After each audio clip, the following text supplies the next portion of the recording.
If your Steam Deck is stuck on the loading screen, follow these steps to troubleshoot and resolve the issue. This guide will help you get your device working again. Step 1. Restart the device. Power off your Steam Deck completely by holding down the power button for about 10 seconds. Wait a few moments, then turn it back on to see if it resolves the loading issue. Step 2. Check for software updates. Once the device is on, navigate to the settings menu and check for any available software updates. Installing the latest updates can fix bugs that may be causing the loading screen issue. Step 3. Boot into recovery mode. If the problem persists, turn off the Steam Deck again. Hold the volume down button while pressing the power button to boot into recovery mode. This mode can help you troubleshoot further. Step 4. Verify game files. If you can access your library, select a game that is not loading properly. Use the option to verify the integrity of game files.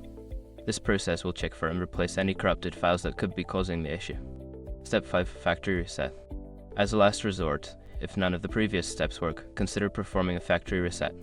This will erase old data on the device, so ensure you back up any important files before proceeding. Follow the on-screen instructions to complete the reset.